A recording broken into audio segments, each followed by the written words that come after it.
Welcome to Sinful's Horror Stories. I hope everyone had an enjoyable week and has an even better weekend. Sit back, relax, enjoy, and stay sinful. Story number 1. Before I start, I feel I should say that my mom has always been a generous person, always letting people stay at our home rent-free till they got back on their feet. At the time of this story, there were 2 of my mom's close friends staying with us. Both were women and one had 3 young daughters with her. Adding the guests, my parents, my younger brother and myself, there were 9 people living in a 1-bedroom apartment. I was 7 years old when this happened. I remember all of us kids being very sick from the flu, so we were all knocked into a deep slumber on the living room floor and sofas. It was 2:30 a.m., and my mom, along with her 2 friends, were just arriving home from their night shift.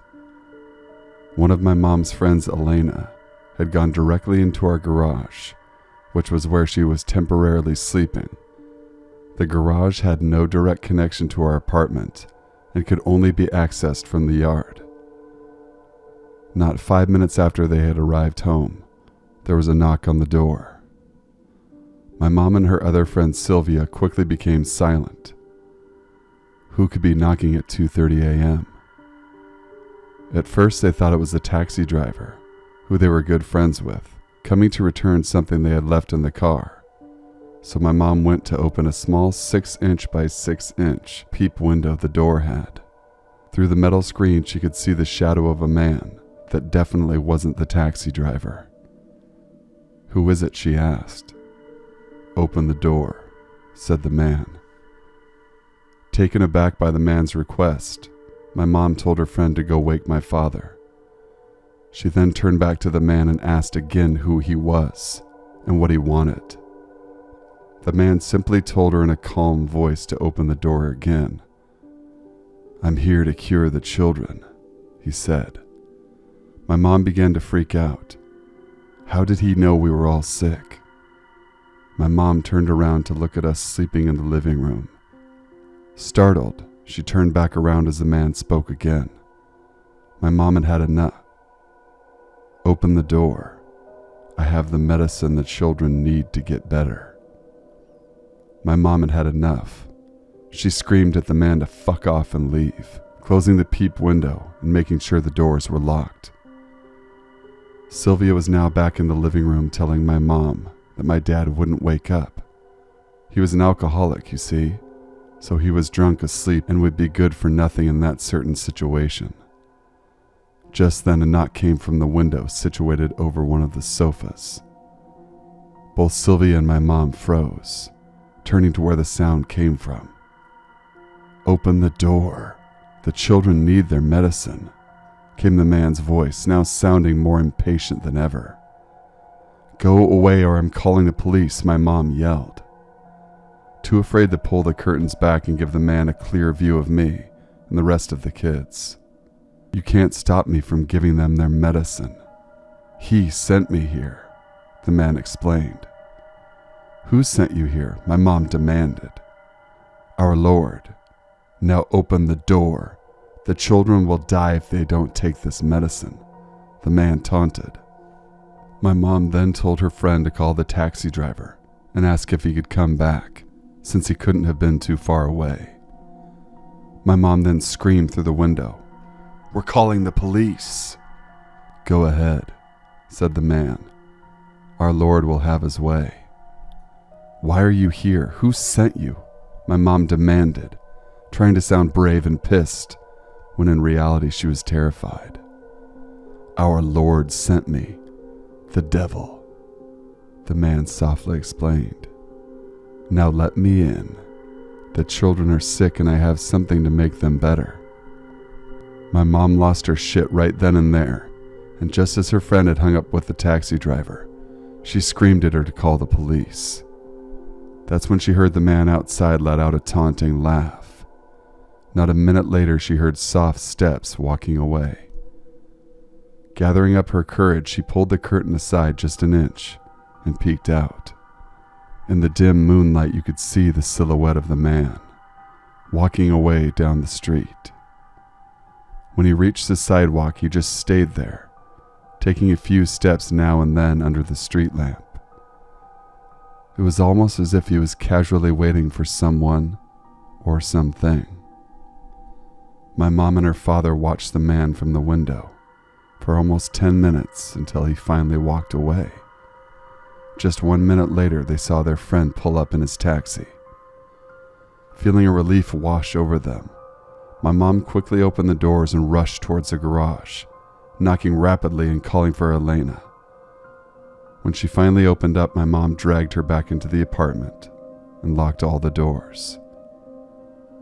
The taxi driver drove around the surrounding blocks a few times, but never saw a single person out in the street.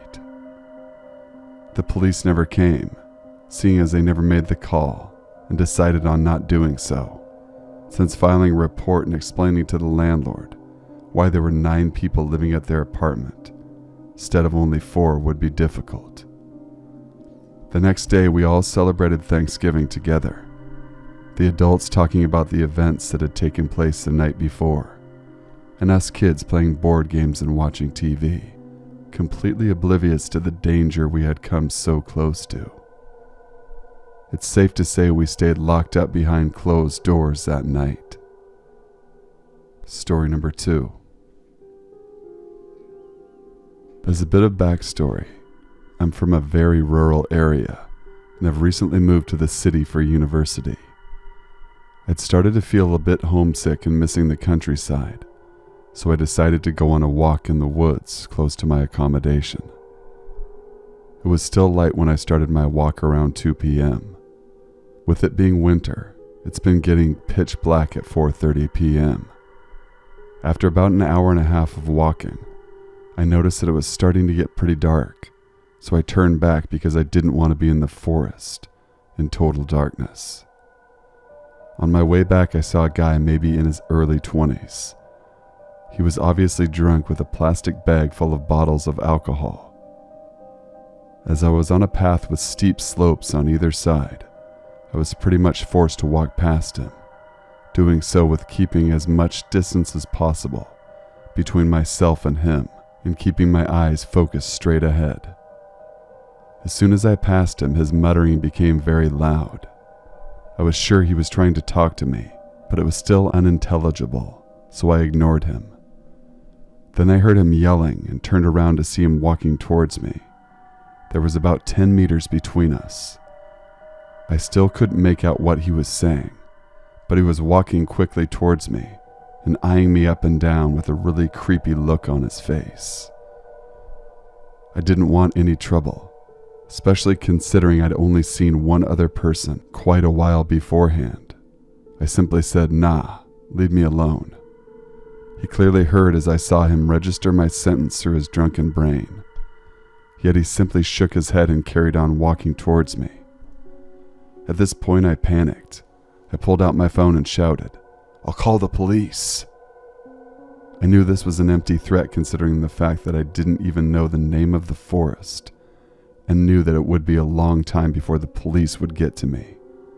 Not to mention my phone was at 10%. I guess in this case I was lucky he was drunk as he froze, put his hands up and mumbled, "All right," before beginning to walk the other way. I walked quickly away, looking several times over my shoulder to check if he was still following me. It's probably a good thing I did, seeing as each time I looked back he was facing me, maybe to check to see if I wouldn't notice before he could get to me. Like I said, this could have been nothing, and have simply been a harmless drunk guy that I blew out of proportion. Either way, next time I go for a walk, I'm fully charging my phone, taking a kitchen knife. Story number 3. I was walking home at about 3 a.m. from a night out with my friends. There are 4 of us. We got into a taxi and just dropped off my last friend, who I will change her name for personal reasons. We had just dropped off Lola, and as I didn't live too far down from her, I decided to get some fresh air before getting back. Lola asked if I'd be all right and to call her when I was home. I agreed and I started to walk, letting her go inside to get warm. Just as you do, I started walking home. I was walking quite slow, and I was halfway home when I got this sudden eerie feeling I was being followed. I decided to slowly turn, taking in my surroundings to check, and I was. Behind me was what seemed to be a man in all black. I instantly panicked, as I'm a very paranoid person and don't normally see people about at 4 a.m. unless they're doing something dodgy that I don't want to be involved in. I had thought out a whole tactic in my head, thinking about what I was going to do, either pepper spray him and punch him if he approached me. But all that changed once I decided I'd pretend to cross the road and take a better look. As I prepare to cross the road, I see there is a large object in his hand. It shines as the overhanging street lamp lights it up, and I instantly forget about my tactic and think of the worst being the panicker and overthinker I am. The man stopped when I stopped, but I decided to run as fast as I could into some bushes near the field, down the road passing my home, because I still needed to get my keys out of my bag and unlock the door. And I thought by that time I'd be a goner. I looked through the bushes where I could see the man, and he couldn't see me. He was still running towards where he had seen me last. Then he stopped right in front of me, and indeed holding a knife like I thought. I nearly cried, but I knew he was too close, he would hear me. He then carried on down the street, looking both ways, still trying to find me. After what felt like hours, but was only 5 minutes of waiting, I got my keys out of my bag, stood up and didn't even look back once. I got to my door and quickly unlocked it with shaking hands. I got in and slammed the door, waking everyone, but I didn't care. I burst into tears in my family's arms. They called the police as soon as they could understand what my quivering lips had to tell them. The police searched and found no one. I'm absolutely gutted they never found this man, who was out to harm people. There was a report a day after that some woman had been attacked and stabbed not far from where I was hiding in the fields, and the report said it was a man in all black. I still fear going out. Creepy man with bad intentions. I hope we never meet again. Thank you guys for watching and listening. Please be sure to leave a like, comment, share, and subscribe for future content. The Christmas season is right around the corner, and I sure would love to feature true horror stories of the Christmas kind all throughout the month of December. Please take the time to put some stories together for yours truly. Email your true scary stories to thesinfulsavant@gmail.com. Till we meet again, stay sinful.